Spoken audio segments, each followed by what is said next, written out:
Welcome back, everybody. We're going to get started on the lecture right now. So, again, for those of you who don't know me, my name is Tostie. This is the beginner's course series that we've been continuing over the past 3 weeks.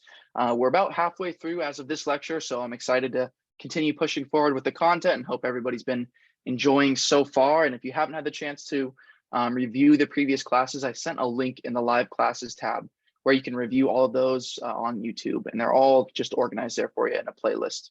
So big picture, what we're going to talk about tonight is support and resistance and also supply and demand. So I'm not going to have any PowerPoint tonight. We're going to be mainly doing everything on the chart. It's going to be fully kind of example-based lectures rather than kind of slides.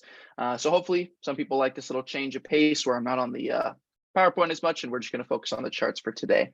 So again, big picture tonight is going to be about support and resistance. And you guys might be wondering before we get into it, why do we care, right? What do these two words even mean? Why do we care, right? So big picture, we want to know where the stocks that we're trading are going to move, right? Plain and simple. We want to know when there's a higher probability of something to change in a specific stock.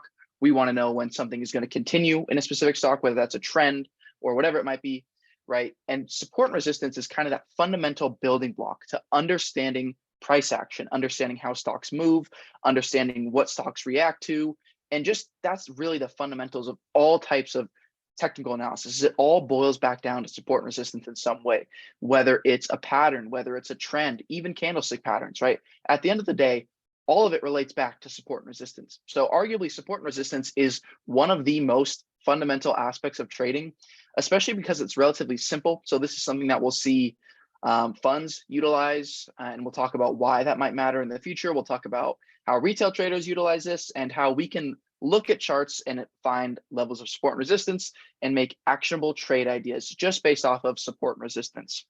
And now I always mention there's no one key to trading or one key to technical analysis that's always going to work each and every time. And I mentioned this last week in candlestick patterns, where we talked about how candlestick patterns aren't always going to work. And just like that, support and resistance isn't always going to be perfect. There are going to be times where your support is broken or your resistance is broken or it fakes out above your resistance or your support, and then price comes back down. So these things are going to happen. You have to understand that there's really 3 factors to keep in mind when trading, right? It's risk to reward, probability, and that's risk, reward, and your probability of success is essentially the 3 main things that you need to be paying attention to when you're trading, right? So that's going to be all part of the different aspects of technical analysis that we review throughout the rest of the weeks in class. But let's get into talking about support and resistance. So before I explain my definition on support and resistance, can anybody give me maybe an idea of what they might think support and resistance is, or just a guess maybe, if you don't know what it is already? And if you don't know what it is, that's completely fine. If you have no guesses, that's completely fine as well. But just as an exercise to kind of get us warmed up, what do you guys think support and resistance might be? Does anybody have any guesses? And I'll answer that question in just a second. Let's see if we get a few guesses in the chat or some answers. Does anybody have any ideas on support and resistance? Levels where you think the stock will hold. Yeah, I agree with that. Buyers and sellers zones. Yep, I agree with that as well. 2 solid answers. Yeah, so I think just to answer your question here, Reginald, if you're scalping for a day trade, what time frame do you form support and resistance lines on? I always, no matter what type of trade I'm taking, I start with the larger time frames to make my support and resistance levels in all my technical analysis. And then I zoom in like a magnifying glass or a telescope into the shorter time frame. So in general, every time I'm reviewing charts, I always start with the long time frames and I zoom in onto shorter time frames. So we've discussed this concept over the past few lectures, but things that we see on charts of longer time frames are more significant. And the reason because of that is each one of these candlesticks is an individual point of data, right? And right now we're looking at the monthly chart. And the monthly candlesticks represent a whole month of price action in a specific stock, which if you think about it, that's a long time, right? If you look at the volume down here, some of these months, there's almost 1 billion shares traded, which in AT&T puts us right around $20 billion of money exchanged hands in a specific month. So you have to imagine that that is an incredible amount of data for us to review. And it's very telling when we see something change on the monthly chart. If we zoom into something like a 5-minute, for example, volume on this specific stock might be 10,000, 20,000, 30,000. So that is much less significant than things that are going on the monthly timeframes or longer timeframes in general. So that's why I always start my analysis with the higher timeframes. So we're going to continue to solidify this point as we continue throughout the content for this lecture series. But for the most part, the things that we see on the higher timeframes are always going to be what we want to focus on first. We want to understand what's going on in the big picture and then focus in on the smaller timeframes. But does that kind of make sense to everybody? I know that was just a question, but I think that's still a very valuable point to keep in mind when we're doing TA and going through these lectures as well. How would you interpret trading to a guy off the street? I mean, probably this lecture series for the most part. I guess I didn't give too much of an introduction. For those of you who haven't been in my course series before, I know we're about halfway through, so I'm sure we've lost a few people, gained some new ones. I've been in each and every one of your shoes before. I've been in a point where I know a little bit about trading. I know nothing about trading. I know a few stocks. Maybe I know a little bit more about trading. So I know what it's like to not have some of the more advanced knowledge. So I do my best to present the content in a way that makes it digestible for those of you who might be on different skill levels or have variable skill levels, right? Because it's easy to assume that not everybody in this lecture knows everything the same. So I'm going to do my best throughout this course series, and I have done in the past, to cater to all those different levels, as well as try and cater my teaching to different learning styles as well. So just to address that, if there's anything that you guys want me to review, recap, cover again, or yeah, just anything you want me to change, just please let me know in the chat. I'm super receptive to feedback. So if there's anything you want to go over, I want to make sure that nobody gets left behind. So just feel free to let me know. So I'm going to start out with an example, and I'm going to show you guys just how I would draw out some support and resistance levels. And we're going to see if you can have just kind of a common understanding of maybe what I'm looking for in a support and resistance level. So again, we're looking at the monthly time frame, so it's really, really high time frame. So I'm just going to draw a couple levels out here. Really simple, just two levels, right? These are the two main levels that I'm looking at here. Can anybody guess why I drew these two specific levels? And I'll draw some circles so you can kind of see exactly what I'm referring to.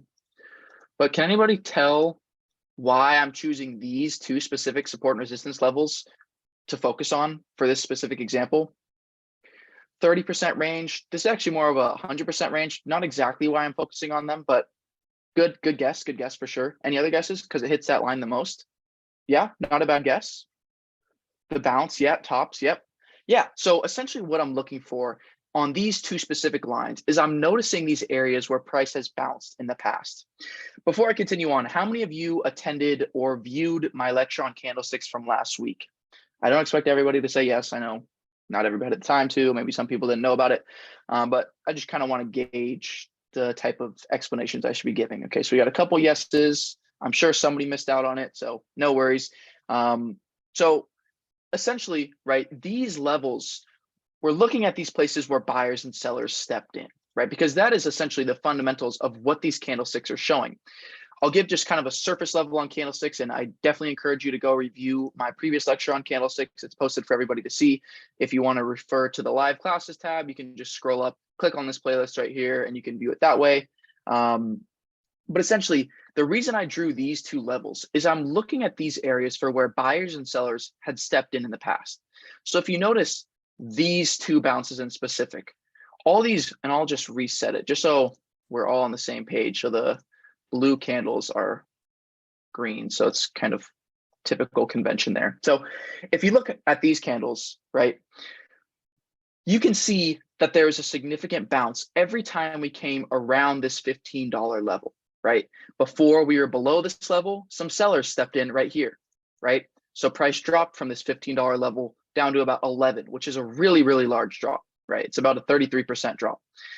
Next, we came above this level, and when we came back down to retest it, when price finally came back and retested this support level, we got a really significant bounce off of this level, right? Price moved 50% off of this level, which is a really incredibly significant move, right? And it eventually moved upwards of 100%, right? And this just goes to show how crucial and how critical long-term support and resistance levels can be. And the reason that I use this AT&T example is this is one that I had talked about in the past few months. And this is actually something that I posted an actionable trade idea in my tab for anybody to play along with. So we played a bounce off of this support, which ultimately ended up bouncing upwards of 25%. I didn't hold nearly that long. I sold most of the position after about 5% bounce and held some for about 15%. But for the most part, what I'm trying to get across is these support and resistance levels help us identify where buyers and sellers have stepped in the past and where they could step in the future, right? If you think about buyers and sellers, or if you think about support and resistance levels like a trampoline or a brick wall, right? If you come down when you're above a trampoline, usually you bounce, right? And if you drive your car fast into a brick wall, usually you're going to stop pretty quickly, right? So those are two kind of analogies that I use to think about support and resistance levels is, they're going to bounce, right? For the most part, you're going to see some kind of action at these levels, right? Because in the past, buyers and sellers have been very interested in a stock at this specific level. And you guys might be wondering, well, how do you know that these levels are significant, or why are these levels significant? And there's multiple reasons for that. One big rule to keep in mind about support and resistance is the market really likes round numbers. And you might be wondering, well, what do I mean by that? If we clear this up and let's just mark out a few round numbers. So for example, I'll mark out 30. That's a round number, right? I'll mark out 20. It's a round number. And I'll mark out 10. Right, 3 round numbers.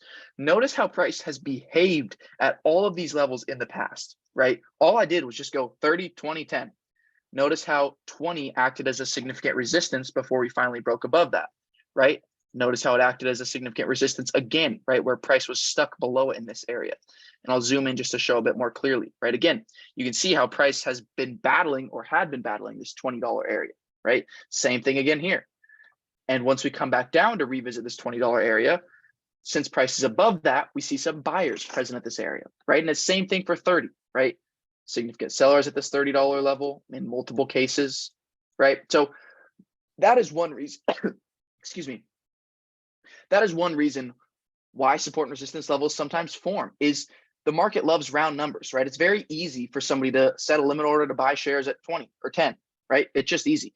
And as some of you guys might know, you guys might like round numbers as well. For the most part, people aren't going to put in a buy order, at least retail traders and institutions aren't going to put in a buy order just randomly for 21.67, right? That doesn't make any sense. Why are you just going to choose that random price without any other background knowledge or reasoning to purchase at that specific level, right? So round numbers are always a good place to be looking for support and resistance levels.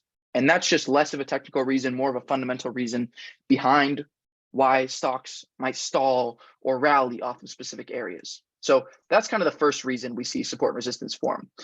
There's other kind of maybe potential reasons why support and resistance form at specific levels, but for the most part, you can never necessarily know why each and every level is a level that people care about. So there's those psychological numbers or levels that we can put a reason behind, but there's also levels that sometimes just kind of show up and you're like, okay, 32.50, maybe it's a round number, but why did sellers step in here? It could be due to multiple things, right? It could be due to the valuation of the company becomes unfavorable above this level. It could be due to other specific reasons, right? We don't know why this level is always significant. And that's important to note is there's always so many people who want to know why this, why that. And I totally understand that. And I appreciate that because it kind of seems like some of these levels come out of thin air. In all honesty, they don't come out of thin air, but we don't always know why these levels are what they are. Right? There's just levels that big money is interested in. And our job is to identify these levels and be able to react with the market at these levels. Does that kind of make sense to everybody so far? Why these levels are significant? And hopefully I kind of answer that question in advance, like where they come from, because I know that's a pretty common one. Because it is confusing, right? Because essentially it kind of seems like we're just doing magic. We're drawing lines on the chart and we're saying, hey, the stock will bounce here, right? Or it might bounce here. But in all reality, there is some logic rooted into all of this. This doesn't just happen for no reason, right? It's not just something imaginary that we just think about. And I think the psychological numbers is the easiest way to visualize. So one thing that I want to point out, and this is something that some of the greatest traders always reaffirm, is that don't always think about support and resistance as a concrete line in the sand. One of my mentors always talked about when you look at a chart and you're looking at support and resistance, squint because that makes it a little bit more blurry because price is going to overshoot your support and resistance levels sometimes. It's not always going to be perfect. Like for example, if you look at this $20 level, right, there's multiple wicks below this level or right above it. So it's not always going to come right down to the level that you want it to, or it's not always going to bounce right at the level that you want it to, but sometimes it's going to be close. And another analogy that I like a lot is don't draw your support and resistance lines with a Sharpie, draw them with a paintbrush, because really they're not just a line in the sand always, right? If you remember our candlesticks lecture, it's a lot different looking at a chart in the past than when it's actually moving, because these candles could look a lot different when they're actually moving. And I like to use our reference looking at the futures chart overnight, just because we can kind of see it moving in real time. So I'll just show you guys what, I mean, if you don't know already, charts are always moving, right? And candlesticks change, and something could look really bad, and at the last second, it changes to look like a very bullish candlestick. Yeah, Mike, I agree with you. They're not necessarily just lines. They're more like zones. And I personally, in my trading, use a combination of lines and zones, because I do find that there are prices or levels that tend to be stronger than others or more significant than others. Some levels are a little bit more broad than others, so I draw them more as zones. And I'll get into more of the technicalities of those as we continue throughout our content so far. But with that being said, how's everybody doing so far? Is this kind of general concepts making sense? These tips and tricks kind of making sense so far?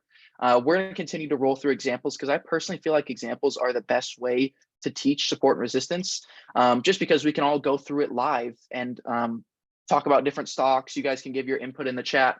So if somebody says check NVIDIA, just because we need a new name to take a look at. Yeah, we'll take a look at Tesla later too. We're just going to practice drawing some levels really quick. So let's take a look at a daily chart, right? Again, I always start from the higher time frames, and I'll leave my alert there. So that's going to be kind of cheating, but I want that alert to stay because I don't want to remake that. So let's take a look. Actually, let's start back on the weekly chart, right? So I know it's going to be hard for some people to identify, but take a second in your head to take a look at this chart and think about where you might draw some support and resistance lines, right? They don't have to be right, but just take a look at this chart and think about where you might draw some support and resistance lines. Maybe at the bottom of this zone, maybe at the bottom of here, maybe at the top here, right? So just imagine maybe a few lines in your head. In the past, I've asked for people to like give me a specific price, but it makes it pretty difficult because most people on mobile can't see the price levels here. So it makes it a little bit more difficult, but just look at this chart, imagine a few levels, and I'm going to start drawing out some levels myself. So the first level that I probably draw, or I guess typically when I'm drawing support and resistance levels, I'm mostly focused on levels that are close to price. So some people, you could go through and you could draw maybe some levels up here, maybe you could throw a level up there. But to me, this isn't relevant, right? Because that is upwards of 40 to 50% away from the current price. So I'm not really concerned about what's going on up here. And I like to keep my charts cleaner too. So that's just more of a personal preference. But for the most part, I'm going to be most concerned about the support and resistance in this area, right? Because this is an area that's actually relevant right now. This is the area that we're mainly trading in. So I don't want to go too crazy and chart every single level on every chart, because it makes it more confusing for me. Every time I'm charting support and resistance, I always do it myself, and I always look to find the best levels possible. I look to find where we had the most aggressive reactions from buyers and sellers. So somebody mentioned 110. I totally agree, and I'm impressed that you saw that level, right? So 110 is going to be a significant level, and you might be wondering, well, actually it's a little bit more like this level, but you might be wondering, well, it looks like we only touched once right here. So the reason that I draw this level is it's a significant point in the trend. So we're going to talk more about this in the next lecture. I believe we're going to talk about trends in general, but in general, right, just to give you guys a brief introduction into trends in the market, trends are made up of higher highs, higher lows, or lower highs and lower lows. It's essentially a direction in price. So these levels where the trend has reacted in the past are always crucial to pay attention to. And what do I mean by that? I'll just draw a few out so you can see kind of more clearly. So like we said earlier, we don't necessarily care about these levels from way higher. This is just for an example, but these are levels that I would be paying attention to in the future if price revisited, right? Because this is where we had pivotal points in the trend. Oops, I didn't mean to steal that one from there, but I guess it's fine. So this is where we had significant reactions from the trend in the past, right? So here we put in a significant low, and here we put in a significant high. And you'll notice that this low, I already have an alert watching for the price to break below here. So this is one way that I look for levels, right? Is I look for areas where the trend has reacted significantly in the past. So again, you can see that this low that we put in around these areas, right? There's 3 wicks coming down into this level. And notice how this one dipped below it a little bit? No worries, right? It's not always going to be perfect. And same thing here, right? Price came up into this area and rejected, and this was a significant area where sellers stepped in. You guys might be wondering, well, why do I say this is significant? Well, if you look at how significantly price declined after hitting that level, price dropped 43% in 9 weeks after tagging this resistance level. So it's safe to assume that this will be significant in the future as well. And I want to look at just one more trending stock that's been trending really strongly. And I think Tesla is a great example for that. And you can kind of see already how I have this charted out. If we just take a look at the daily, actually, we can just refer to the levels that I already have, just because I think they're pretty relevant. So you can see some of the levels that I already have charted out, and this one could actually be revised down just a little bit. So my levels are placed on pivotal points from the trend in the past, right? So we have 3 highs right off this 161 area. We have a significant low at this 165 area. And this area in specific isn't as much of a significant point in the trend, but we did see multiple bounces off of this level. So this kind of brings us back to that example on AT&T, where there's multiple bounces off of a specific level. So let's see, we got a few questions here. So the bounce could look very different depending on the time frame. How do we know more accurate ways to chart from the less accurate ones?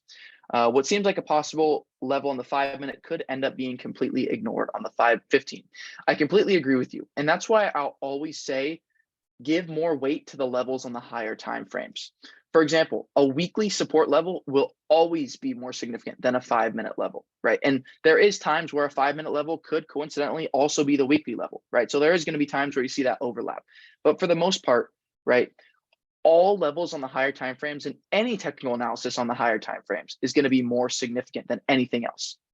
Like, for example, this larger term downtrend in Tesla has been prevailing over anything else, right?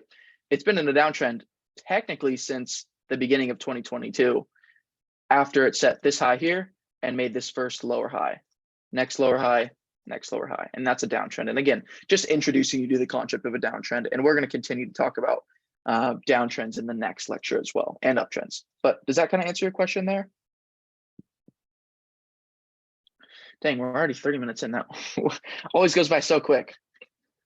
This is an excellent question, Reginald. This is a very, very good question. And I'm going to read it out for everybody here. If there is significant news, are support and resistance lines still effective? My answer is it depends. There is very interesting times where you'll see the significant news and support is respected to the tick. For example, look at this level right here, right? Notice how we had this wick off of this level before this week, and coincidentally, last week on the day that the United States CPI, which is essentially the inflation report, was released, we had this really crazy upside move, and it rejected this previous resistance level almost perfectly.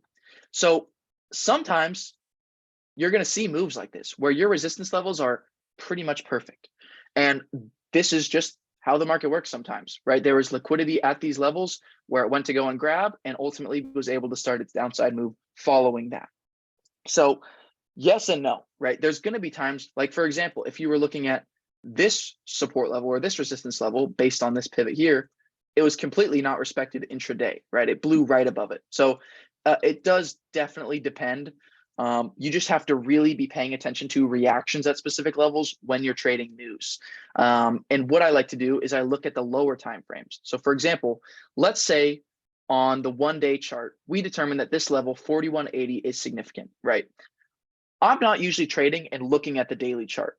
Usually when I'm actually trading during the day, I'm looking at probably the hourly chart. And what I'd be looking for on this hourly chart is I'd be looking for some signal of a reversal, right? On the hourly chart, we didn't really get it, right? I mean, this bar is pretty bullish here. This isn't necessarily an incredibly bearish bar as well. You could maybe short below the low of this bar with the stop order, depending on your strategy. But for the most part, there wasn't any bearish necessarily signal on this bar. But one thing to note is after we beginning selling down, we got an increase in selling volume. So that would be your bearish signal here is you rejected this resistance level, but it would be hard to short this level right off of the news. You can't act like that's possible. So don't think that you're always going to top tick and bottom tick every move on support and resistance. But let's say I was trading this. What I'd be looking for is I'd be looking first for this resistance level to come into play, right? After the news, this came into play very quickly, right? So that's step one. Next, I'd be looking for some kind of reversal signal. And if we're just looking at this green candle alone, For me, this is not enough to go short off of. This is not nearly enough to decide that I want to short. The next thing that I'd be looking for is, we already have this support level drawn out, and it happens to be, well, actually, is this the level from the daily, or did we just draw this out right now? I don't remember. Yeah, okay, so this is a daily resistance level that we had already drawn out, right? And you take a look at the daily chart, notice how price has reacted to this level in the past. So it's reasonable to have this 4110 level on your chart. It's also the recent swing high, which we talked about how that's significant in the trend. So we take a look back at the hourly, and let's say we see this bear bar start to form, right? And this also isn't something that you can go short off of, me personally, but it does indicate weakness in price. We see an increase in selling volume, but this isn't an incredibly bearish candle, right? It doesn't close near its low. It still has a long wick to the downside. What I'd be looking for, though, is I'd be looking for this low to be broken to the downside, or this high to be broken to the upside. In this case, this low is broken to the downside. Then I'd be looking at a shorter time frame to take an entry based on that. And in this case, it would have been somewhere around this candle, right? So we get this breakdown on increased selling volume here, right after market opens. Then you get a little bit of a bear flag forming, which we'll talk about later in the patterns lecture. And that's more keys to go short, right? So let's talk about what we just discussed there. I know I just threw a lot on your plate, but that was kind of how you can use support and resistance to develop a trade idea and develop your bias. So again, we identified a key resistance level on the weekly, right? This 4180 is totally, very obviously key on the weekly, right? You take a look at how it bounced here. It rejected here. We have wicks off the level here and here. So it's safe to assume that this 4180 level is very significant. This is also a significant point in the trend, right? This was a lower high in the past in this most recent downtrend. Before I continue on, is everything that I'm saying making sense to everybody? Because I know I just kicked up the heat in half a second, but I'm getting excited, and I think this is a good example. So is everybody doing okay so far? I don't want to leave anybody behind. Kermit, are these trend zones like pivot points? Yes, they are pivot points. That's another way to describe them. How do we know the largest time frame that's important to our trades? Interesting question, and I'll tell you how I go about looking at the longer time frames. So everybody maybe may or may not know that candles close on specific time intervals. So for example, the monthly time frame candlesticks close at the end of every month. So for example, on December 31st, at the end of the trading day, the monthly candles will close. And at the end of this week, on Friday, the weekly candle will close. And at the end of today, the daily candle closed. So in general, I'm looking for candle closes on these time frames. So right now, the monthly candle that's open on SPY or on ES for this example, although it doesn't look good at all, it's not relevant to me right now because it's not closed, right? So in general, unclosed candles don't matter to me at all because candles can close or change very quickly. And that's something that institutions like to do, is they make the majority of their moves at the end of the candle close just to screw with people, or that's when they just decide to make their moves, right? At the end of a month, at the end of a week, which usually coincides with options expiration, at the end of the day, right? So that's when usually we see a large amount of volume, is at the end of these candle closes, especially on these higher time frames. So in general, I'm going to pay attention to the monthly candles at the end of the month because that's essentially what they're going to be looking like. And I'm going to be paying attention to the weekly candles on Thursday and Friday because they're almost closed.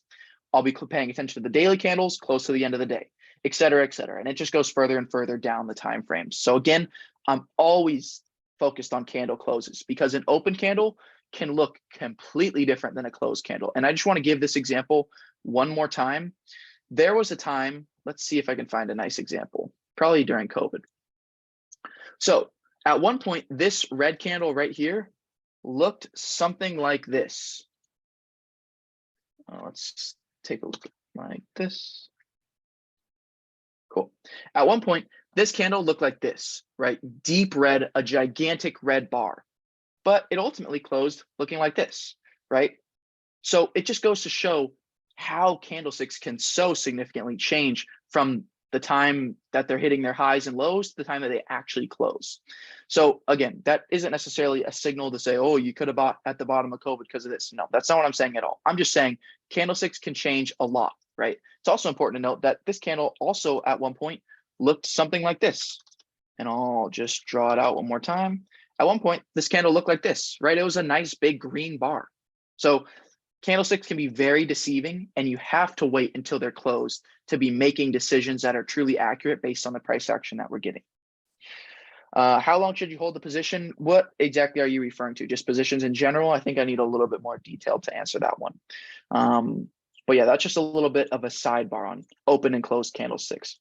So again, hopefully that answers your question on looking at different time frames and when to look at those. So back to our example again, right? We identified that this 4180 is a key resistance level, right? Price rejected this level here, here, here, right? So multiple ways. Then we also looked at the daily and we marked off this level, right? This 4100 area, right? This area happens to be the previous low of this range right here, right? So this range established a nice support and resistance level. At the bottom, there's some support, also some support right down here, right? And then this was our most recent local high. And that's another kind of terminology I'm throwing at you. So it's always important to pay attention the most recent high and recent low. So for example, if I'm trading tomorrow, I'm definitely going to have my eyes on this 38.25 level on ES because this is the most recent low. If we break that low, I'll be looking for more selling. If we break today's high, I'll be looking for a little bit of buying. Even today's open, I'll be looking for some buying. So that's just a little bit more of kind of in-depth trade strategies. But let's say we identify these levels only based on the daily chart. And this is typically how my thought process is. Identify levels on the higher time frames, apply them on the lower time frames in trading. So again, we take a look at the hourly chart. We notice we got to pop up to this level and we rejected it very slightly, but this isn't a bearish bar to signal off of. So we need to look further. And I actually just noticed I revised my level down a little bit, but it's still fine.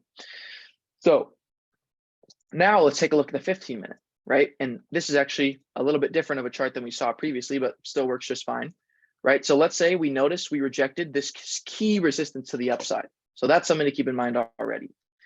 Then let's say we didn't take a trade on that yet, but we notice we break below this next key support, and now price is in a downtrend intraday, right?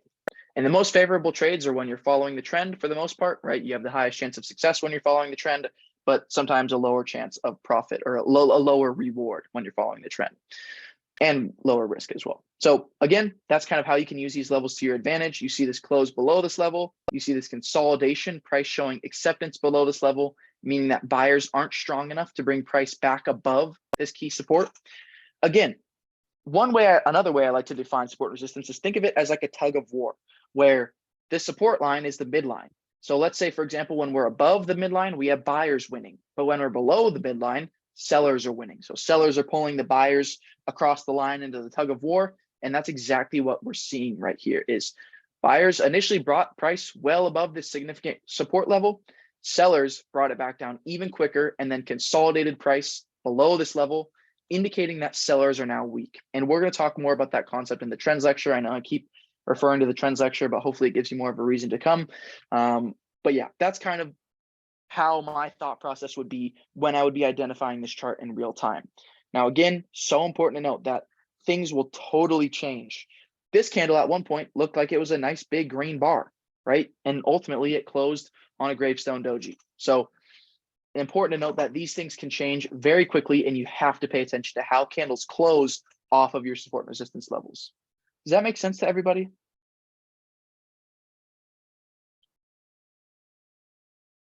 Cool. How long should you hold a daily candlestick compared to observing a weekly candlestick? Okay, great question. So the trade that you take has to match the time frame where you're performing your analysis. Let's say, for example, we're playing a bounce off of a weekly support level. Let's go back to our AT&T example, actually. Okay, so I had a level right around this area, so I'll just draw that again. Let's say we're playing a bounce off of this weekly support level. If you're playing a bounce off of a level on a higher time frame, you shouldn't be trading something that requires something to happen in a short time frame, right? In this case, the trade worked out very quickly within 2 weeks, so you could have traded something short term. But you have to remember that the charts on these weekly time frames encapsulates a large amount of time. What we're looking at right now is 2 years of data, just like this, right? So things can take a long time to play out when they're on the higher time frames, and you need to choose a contract and trade that accommodates that time frame. So something on the weekly time frame, you're going to want to have a contract with a month, 2 months, 3 months, or more of time, because this is a long-term setup that you're looking at. Whereas if you're looking at something on the 5-minute, right, maybe you found a 5-minute resistance level around here, right? You don't need weeks and weeks and weeks of time on this specific resistance level, right? You could use maybe a week of time or 2 weeks of time, but you don't need to be buying leaps on a 5-minute resistance level. You can, but the trade that you take needs to match the levels in the actual time period where the bulk of your analysis and the bulk of your thesis is built. Does that make sense to everybody? That might have been a little bit of kind of an abstract way to explain that, but does that kind of make sense? Okay, cool. So that being said, what questions do you guys have on support and resistance? Because I'm gonna move on to zones, which are very similar, so don't be scared. But what questions, kind of open items, do you guys have on support and resistance? I know it might still feel a little bit confusing, and that's okay, right? A lot of this stuff will feel confusing until you start to practice and perform it yourself. So what I encourage you all to do is, after this lecture, take a look at some charts and identify some key support and resistance levels and send them over to me or anybody on the support team, and we'll get back to you and let you know how we think they look. Because that's really the way to learn, is actually practicing this stuff, right? Obviously, you got to come to lecture to understand what you're looking for, get some deeper meaning and some purpose. But after that, it's on you to practice. So that's going to help you find the best levels and understand what's a good support level and what isn't a good support level, is you practicing it yourself. So I encourage you to look at stocks like AT&T or Coca-Cola or SPY, right? Do you have a resistance team? That's pretty funny. We don't have a resistance team. Like, for example, Coke is a stock that I have rejecting this resistance level right now, which used to be support, right? This used to be a support level right here. Now we broke below it and we're rejecting it. So something I have my eye on is a trade on Coke to the short side. We are the resistance. What's up, Lambos? What kind of confirmation do I look for near support and resistance levels, whether to go short or long? I will show you. So actually, this Coca-Cola example is a great one so far. I'm just going to clean it up to make it even more obvious exactly what we're looking at, because these trends don't matter anymore. So this is a support level that I have on Coke, right? You can see how we rejected this 63 area in the past, right around here. It's acted as support here, and it acted as support here, right? And let's zoom in a little bit further. Now, price has made it below this level with a daily close below here. But that's not the strongest daily close, right? If we're looking for a nice strong break below a support level, we want to see a bar closing near its low on increasing volume, right? That's usually a nice bearish signal, is seeing a nice bear bar that closes at its low, something like this. Like, for example, I'll show you guys what I'd be looking for. I'd be looking for something more like this for a strong bearish close, right? Something like that, right? That's a really bearish close. And that gives us extra confirmation that, hey, there's a lot of sellers here, right? But that's not what we got. So now, since we didn't get that, I'm still looking at this trade because we're still below this support level. And the reason I'm starting to like it more is, even though we didn't get a strong breakdown initially, we're starting to get these nice upside wicks, but we're also getting downside wicks, which indicates indecision, right? So we're below this support level. We're seeing these upside wicks indicating the presence of sellers at this area, but we don't have any form of necessarily a strong bearish thesis just yet. So this isn't a short setup that I'd be writing home about just yet, but it is something I have my eye on, because we've broken down below this key support level. We're now showing these indecisive candles below it, which means that buyers and sellers don't really know what they want to do, but it's also a good sign because buyers haven't overtaken this level once again, right? They haven't made it back above this level just yet. So this is a few things that I'd be looking for. And this is kind of a weaker example of a short setup. So let me show you another short setup that I am now looking at. Well, actually not Tesla. Well, actually, Tesla's a good one for a long setup to give you kind of the opposite perspective. So Tesla has this really, really key level right around 150. And I actually have it drawn as a zone. I guess you can't really see that. So let me make it something that everybody can see, pink. So Tesla has this really key support zone. And this is actually a good segue into talking about zones. So there is times when support and resistance doesn't make sense as just a level, right? If I go to another drawing set so we can see it all clean, if you take a look at this area right here, it's evident that there is some kind of resistance at the top here, but there's not really one level where price rejected every time, right? You can see that there's some wicks above this level, like 3 of them. There's some areas where price didn't make it to this level, so maybe a little bit lower right around here, right? So this is where I employ a zone rather than a line. So what I'll usually do when I'm drawing my supply and demand zones, yes, this would be a demand zone, not a supply. So demand is synonymous with support, because if you think about it, that's where people want shares, they want to buy, they have demand for them. And supply is resistance, where they don't want shares anymore, they have excess shares where they want to get rid of. So this would be an example of a demand zone. And the way I would draw this demand zone is, and the way I usually like to draw my demand zones is, I usually like to encompass the highest wick. This wick for me is an outlier, so I'm not going to include this wick, but I usually go from the highest wick, which would be, in this case, this wick here. So I'll start right here. I'll drag it down and across to usually the highest candle close, which will be right around here. So it goes from the highest wick in this zone to the highest close based on this green candle right here. That's how I like to draw my supply zones. And you can see so far how price is reacting to this area. When we zoom in a bit more on the daily, notice that price is stalling out at this area, right? It wicked off the top of this area. Now it's wicking off the bottom of this area. We're also getting an increase of volume, indicating that buyers and sellers are becoming more interested in the stock at this point in time.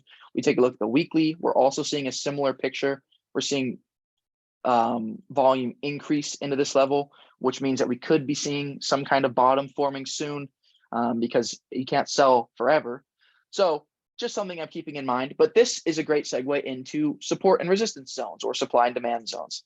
It's essentially the exact same concept. It just truly embodies the idea of painting your support and resistance zones with a paintbrush rather than a Sharpie, right? I personally think that this is usually a better way to go about things in most scenarios, just because it helps frame your mind a little bit differently, right? Because you're not thinking anymore, oh, the price needs to come to my resistance level to the tick. It's now, oh, you know, the price is going to come into the zone and we're going to see buyers in this area, right? And it just helps you start to think a little bit differently, right? So now if I'm thinking about the zone, I'm not going to be short as long as we're in this support zone, because this is where buyers should be. And there's another zone that I discussed on SPY. Well, this is another example of one, but another zone kind of around this area, which is going to be, I'll make it clean so it's easier to see. So another zone that I was watching is this, which is right around here. Oh, can't see it. So this zone is the same concept.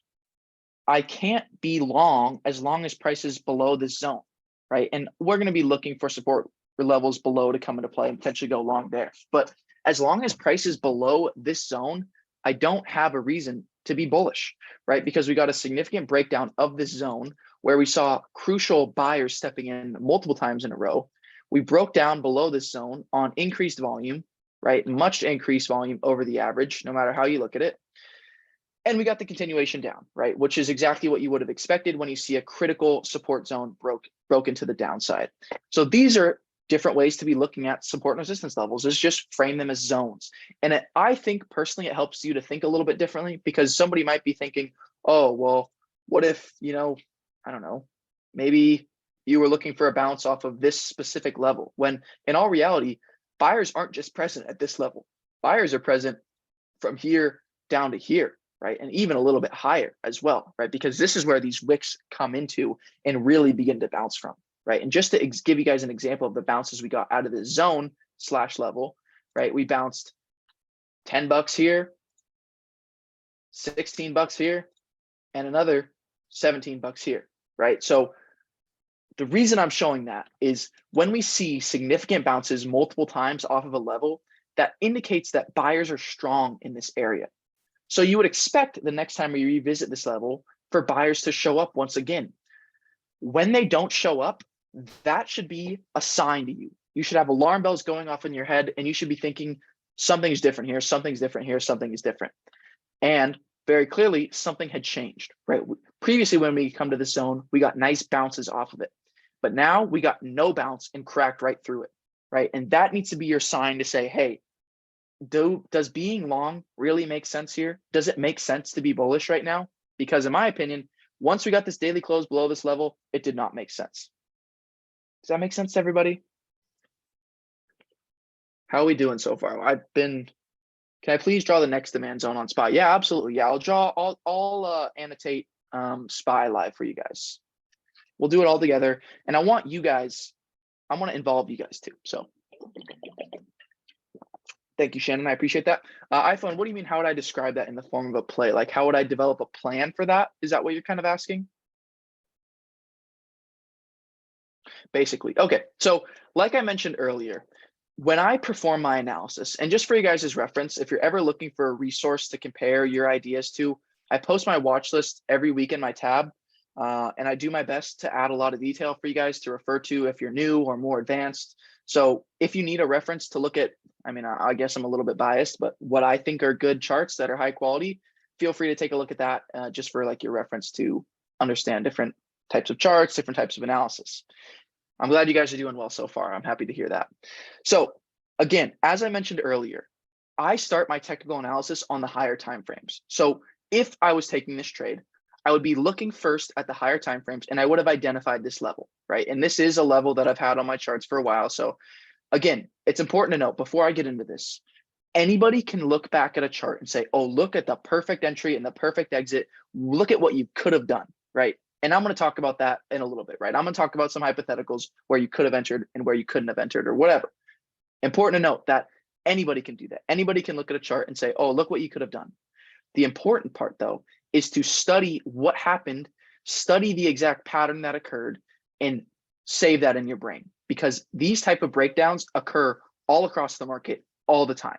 Same thing with breakouts, right? They don't go away. It's repeating patterns. If you go back to 1930, the late 1800s, these same types of patterns always occur. This will never go away. I can almost guarantee it. So the reason that we do these examples is we're studying the past in order to prepare for the future, right? So let's take a look at the hourly chart. And this hourly chart just goes to show how strong this zone was. Every time we came down to this zone, we bounced, right? Notice sometimes we bounce at the top of the zone, sometimes we bounce at the bottom of the zone. But it's important to note that every time we came to the zone, there was a bounce until this day right here, right? On this day, we broke below this zone on the first candle of the day on relatively high selling volume, right? If you take note of the average volume, right? Notice how this specific day was much higher than the average, right? You have pretty low volume for the most part, right? This day's volume was high, but for the most part, volume is relatively low. All of a sudden, this day we get an increase in volume. So let's take a look at this. We break through this whole zone. We get a close at the low of the zone. We get an open at the low of the zone. Then we retest the zone very slightly and break lower, right? So this is a very bearish setup right here. You have a nice bear bar closing near its low. You have another bear bar that retested this critical support zone that closed near its low on increased selling volume. So this means that bears are increasing in strength. Again, right? Remember that this is not how this support zone typically had acted, right? We used to get huge bounces off of this level, $10 bounces, $20 bounces, even small intraday bounces. And all of a sudden, all of those buyers vanished. And that is something that you need to be seeing in real time and thinking something has changed and I need to do something about it. Whether I become bearish, whether I am no longer bullish. And intraday is just during the trading day, right? It's just something that happens from 9:30 Eastern to 4 p.m. Eastern. It's just something that happens throughout the day, not overnight. Does that kind of make sense? Or it could also be referring to like a short-lived bounce. Like in this sense, what I was referring to is this intraday bounce right here, which just bounced intraday and came right back down for $3. You kind of see how it came out and then came right back down. That's kind of an intraday bounce, just a small bounce. So how I would have traded this in a perfect world is I would have seen the close at the low of the support zone. Maybe I would have tried to go long on this support zone, right? You can't knock that idea, right? So maybe because of previous, stuff, right? Previous data, you might have tried to long this support zone, which is relatively reasonable, right? It's not the worst trade ever, considering the context at this zone. However, when you see price close below this zone, which would have been about 0.2% move, which is relatively small risk, you need to think, okay, we're now below the support zone. does it make sense to be long anymore, right? And you should answer, no, it shouldn't, right? It should not make sense to be long anymore, considering we're now below this critical resistance. So how I would have wanted to execute this is either I would have wanted to, okay, this is probably something that I wouldn't have necessarily done. So let's just say that I'm the best trader ever, and this is an ideal situation. Ideally, you go short on this retest right here. You see the close of the low of this zone, you short the retest, right? But realistically, that's not always going to happen, right? So in all honesty, the more realistic trade to take would have been after this hourly candle closes, right? So let's say this hourly candle closes at 7 a.m. or 8 a.m. and we see an increase in selling volume, right? So, okay, sellers are increasing in strength on the hourly. Let's zoom in on the 15-minute and see what else we got, right? So now we know that sellers are increasing in strength. What I would be looking for at this point is I'd be looking for a move on volume near or below this level, right? This would have been my trigger to short now. So we had made it below this zone, price had rejected this zone, right? And maybe I'm a good trader and perfect and I entered at the top. Realistically, you're not always going to enter the top and the bottom. So I want to talk about more realistic trades, right? So let's say you know that the trend is down now, right? Trend is broken through the support level. You see this rejection. You know that there's sellers here. I'd be looking for this break a low a day on volume and this retest to go short, right? You're not always going to get a retest. That's an important thing to know, right? Notice how we didn't get a retest of the top side of the zone before rejecting. That should make you even more bearish, right? Because technically, when you see a retest, that means that there's still buyers. There's still willing buyers, right? Which means that the downtrend isn't going to be as strong as it could be, right? Downtrends peak in strength when there's no buyers. If there's nobody willing to buy, downtrends will be as strong as possible because it doesn't take much to move the trend. And as long as there's a few sellers continuing, price will continue lower. So this is actually a very bearish setup because again, we get no significant retest of the zone besides this small bounce on the 15-minute time frame, which indicates that buyers are weak, right? So every time I'm building a trade, I'm looking at multiple different things, right? First thing is we're seeing that increase in selling volume on the hourly. Number two, we see the break below our key resistance zone / resistance level, whatever you want to call it, on the hourly / 15-minute, right? Number three, we get a weak bounce higher. That's quickly sold back down, right? So that's number three, reason to be bearish, or four, or whatever, right? So this is indicating to me that buyers are incredibly weak and sellers are in full control. And the highest probability trades are always in favor of the trend. So I'd be looking to follow this trend lower, and I'd be looking for any valid opportunity to get short. In this case, a valid opportunity to short would be a break below this low a day and shorting these retests, right? Here you can see one retest. Here you almost have another retest. And this, even if you miss this entry here and miss this entry, this personally is still a short setup for me, considering this very bearish candle, right? You get a candle with a long wick to the upside, closing near its low. That's a very bearish candle, right? So that's something where I'd be looking for another bear bar to continue to the downside following that. That is an example of how I would use this specific level to make a day trade, right? You could have made swing trades off this level. You could have made a scalp off of this level multiple times, or off of realizing the breakdown below this level and then scalping the downtrend, right? So big key support and resistance levels, such as the one that we just spent so much time reviewing, are levels that I use to gauge my sentiment and gauge my bias. I come into every day without a bias unless the market tells me to have one. And as long as we broke below this level, I personally can't be bullish for very long, right? Because when I'm fighting the trend, I have to be quick because the trend is not in my favor. So in this case, I had to be bearish, right? And I even said that in my watch list for this week. I said, as long as we're below, I believe 395, which is a different level that's strong for a whole nother reason that I don't want to get into just now, I had to be bearish. And so far we started off the week red. And also, I mean, I'm not acting like I'm perfectly right in my watch list. I also said I expected an early week bounce, which so far is wrong, right? So just goes to show how you could just as easily be right or wrong. And again, that's just why you can't get too set on any idea, right? Because that's just a prediction. But does that example make sense to everybody on why those levels mattered? We've been going for a while, so I know people are probably getting a little tired. How's everybody doing after that? Okay. You guys feeling okay about all this? Is this making sense? Are these things clicking? I know this is a different lecture. I didn't have a PowerPoint. So would I play the trend? In that case, yeah. Again, iPhone, it's so easy it's so easy for me to look back and say, oh, look at how you could have taken this perfect play, right? Obviously, I'm going to say I'm going to follow the trend because that was the right answer. But in all reality, it's not going to be that easy. But these are the type of things that you need to be looking for when these candles are actually moving, right? So you need to be thinking all these thoughts. And I don't know what it takes for me personally to get my thoughts together and actually really think properly. I write things down. And Charlena, yeah, it seems easy until market opens. Write down what you see on the charts. So for example, if you have time before market open, write down what yesterday's candle looked like and what you're seeing in pre-market, right? Write it down and write down what you're thinking, right? Write down a plan for the day. Or for example, if you're looking at intraday and you're just doing analysis, right? I'd be writing down, hey, write down on my paper, key breakdown below critical support level, right? That's something that I'm referring to. And now it's like, okay, that's always reminding me there. And put sticky notes on your monitors or whatever helps. But I've always found that writing things down or saying them out loud or saying them in a message helps personally rather than just keeping it in my head. So maybe that will help a little bit, Charlena.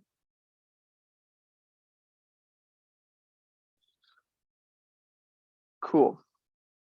All right, what other questions do you guys have? I see people are starting to file out, so we'll probably wrap it up here with questions. So before I what's it called? Before I kind of start getting into like the final question and answers, I want to just wrap up really quick. Just want to thank everybody for attending tonight. We're going to continue towards the end with some questions and answers. But again, appreciate everybody attending. Next week, we're going to be talking about trends, I believe, and some patterns, or maybe indicators. I actually forget. But regardless, going to stick around to answer these questions. I hope you guys had a good time in this lecture. It honestly just went by really quick. That wasn't more than an hour, so fast. So if you guys have any questions, please do not hesitate to reach out to me or any of our team. And again, if you are attending this lecture and you really want this knowledge to stick, practice, practice, practice. Draw some levels on your charts. Lambos, I want to see even your Lambos. Like, let's or yeah, I said Lambos, I want to see your Lambos. Lambos, I want to see your levels. Like everyone, I want everybody to send me some homework tonight. You know, I'll grade it as soon as I can. Well, not grade it, but you know, I'll take a look at it, give you my feedback, but chart some levels. And yeah, let's see what you guys got, and that'll be the real at what levels can we drop the frogs? All right, I'm going to go back and answer these questions. But again, guys, I just always want to remind everybody that's always a pleasure being able to spend this time with you guys every week. It's truly a blessing, and I really appreciate everybody coming out here each and every week. You guys choose to spend your time here, so I really appreciate that, and I'll always do my best to make that time we spend together as valuable as possible for everybody. So I'm going to address these questions, and then yeah. So you're wondering if you can help with the support and resistance levels that Flips uses. Honestly, that is probably more of a question for Flips. I don't exactly know how he charts his levels. I know he has a large emphasis though on everything that happened on the previous day. So for example, Flips, I know he's always watching, like, for example, I'll just start it on the 5-minute. So I know he's always got pre-market high, previous day's high, previous day's low, and pre-market low. I know those are always levels he's watching. So that's just kind of a few things that I keep in mind. And it's usually the exact high. So in that case, it'd be the wicks. But besides that, I don't exactly know how he gets all his levels. So I would say I'd refer you to Flips to answer that question perfectly. But I will say that since he's a day trader, if you are a day trader, these levels should always be on your chart. Previous day's high, previous day's low, pre-market high, pre-market low. Always should be on your chart. Always if you're day trading, no matter what. And maybe even this level right here from this previous day. All right. How long do I have to hold a position? Do I consider that new level? What do you mean consider that new level? Is it going to happen every day? What do you mean is it can happen every day?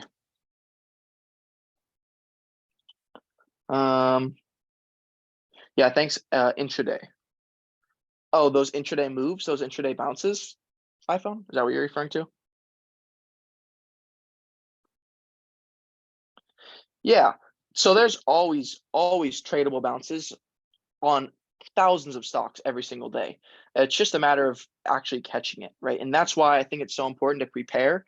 Most of the trading is preparation. It's not actually executing the trades during market hours. It's all preparing. So yeah, there's always going to be intraday moves based on these levels from the higher time frames. So for example, here's my levels right now. These are the levels that I posted on my watch list, and these are the levels that I had from the beginning of the week. If we just take a look at how these levels have reacted, or at least today, It wasn't perfect, but notice how price began reacting to this level, right? So definitely some sellers in this area. So that's just something that I'd be keeping in mind is there's always going to be intraday moves and intraday trends, right? Maybe not every day, but there's always a trend somewhere in some market. But yeah, does that kind of answer your question? Sort of. What can I clarify?